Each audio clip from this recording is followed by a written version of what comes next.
కాంగ్రెస్ గెలుపు అనే పదం ఎవరి నోట్లో లేదండి. దాన్ని మర్చిపోయారు. కాంగ్రెస్ అని ఇక్కడ చెప్పుకొని ఒక బండి తిరుగుతుంది తప్ప ఇక్కడ కాంగ్రెస్కి ఓటేద్దాము, కాంగ్రెస్ మనకు డెవలప్ చేస్తుందనే ఆలోచన ఏమాత్రం లేదనే విషయాన్ని స్పష్టంగా చెప్పొచ్చు.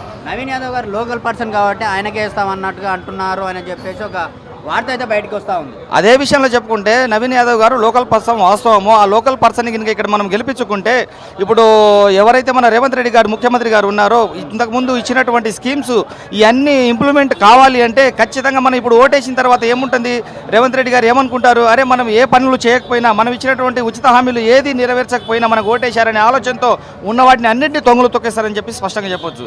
కాబట్టి ఖచ్చితంగా మనకు వాళ్ళు ఇచ్చినటువంటి హామీలు పూర్తిగా నెరవేరాలంటే వాళ్ళని మనం తిరస్కరించి వాళ్ళకి ఈ ఓటుతోనే బుద్ధి చెప్తే కానీ అరే మనం ఇచ్చినటువంటి హామీలు ఏం చేయనందుకే మనకు ఓటేస్తలేరు, ఈ ఖచ్చితంగా మనం ఇంప్లిమెంట్ చేయాలనే ఆలోచనతో ముందుకు వస్తారని చెప్పేసి మనం చెప్పొచ్చు. ప్రజల్లో ఒక ఆలోచన అయితే ఉంటుంది, ఎందుకంటే గవర్నమెంట్లో ఒక పార్టీ ఉన్నప్పుడు ఆ పార్టీని గెలిపించుకుంటేనే మనకు డెవలప్మెంట్ అనేది జరుగుద్ది అన్న ఆలోచనలో ఉంటారు. అలాంటి వాళ్ళ కోసం మీరేం చెప్తారు? నేను అదే చెప్తున్నాను, వాళ్ళు ఇచ్చినటువంటి స్కీమ్స్ ఏదైతే ఉన్నాయో ఆ స్కీమ్స్ నెరవేరాలంటే వాళ్ళకు ఓటేయకుండా వాళ్ళకి బుద్ధి చెప్పాలని నేను చెప్తున్నా. ఎందుకంటే వాళ్ళకు ఇప్పుడు వాళ్ళు ఇచ్చినటువంటి స్కీమ్స్ ఏది మనకు డెవలప్మెంట్ చేయలేదు కాబట్టి, ఏది ఇంప్లిమెంట్ చేయలేదు కాబట్టి వాళ్ళకి మనం ఓటేసామనుకో, మనం ఈ రోజు మనం ఏం ఇంప్లిమెంట్ చేయకపోయినా మనకు మళ్ళీ జనాలు ఓటేస్తూనే ఉన్నారు.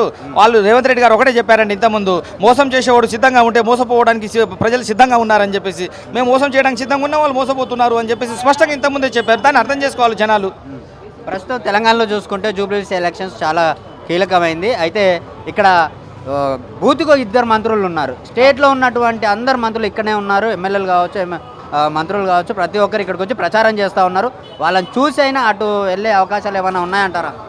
ఇప్పుడు ఒకటే అండి, ఎంతమంది వచ్చినా కానీ ఎంత పెద్ద వ్యక్తి వచ్చినా కానీ వాడి వ్యక్తుల్ని చూస్తలేరండి. డెవలప్మెంట్ ఎవరి కడుపు కోత వాళ్ళకి తెలుసు, ఎవడి కడుపు మంట వాళ్ళకి తెలుసు, ఎవరికి ఎంత ఆకలి అవుతుందో వాడికి తెలుసు, ఎంత తినాలనేది వానికి తెలుసు.